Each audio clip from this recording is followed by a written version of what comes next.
Alright, so after watching my fellow classmates' videos, I think that our thoughts meshed well together. Something that I left on talking about was pivoting from autism to health freedom, propaganda, and politics.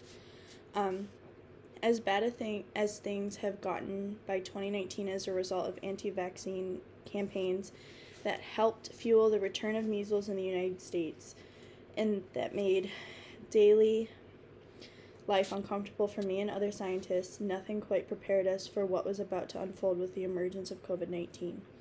For a few weeks at the pandemic's outset, I thought there was a remote possibility that with a world worried about a looming public health impact, the anti-vaccine movement might perhaps go into hibernation or even retreat.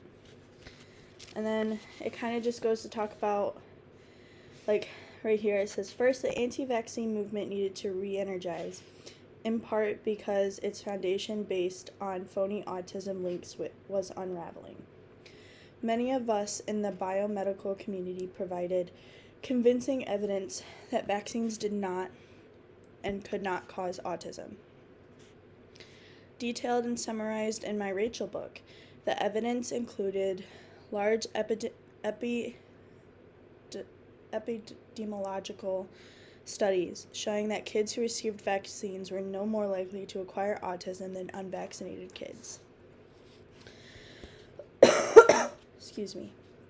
The coalescing of the anti-vaccine and far-right activities created new synergies to amplify a reinvigorated anti-science disinformation empire. Its elements included open expressions of distrust of science by ultra-conservative members of the U.S. Senate, House Representatives, especially its House Freedom Caucus, and some governors, and even efforts by those elected officials to humiliate scientists in public or threaten their employment.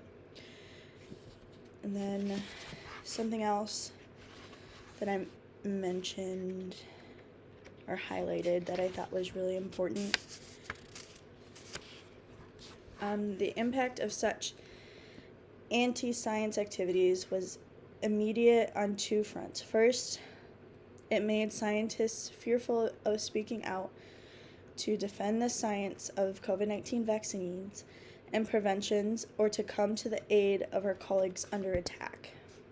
And that many of the threats contained Nazi and Holocaust imagery and made it clear that the authors knew I was a Jewish scientist.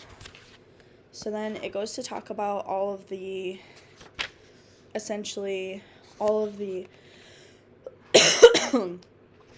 abuse that he endured, like verbal abuse he endured. So I think this book is about to be really interesting to read.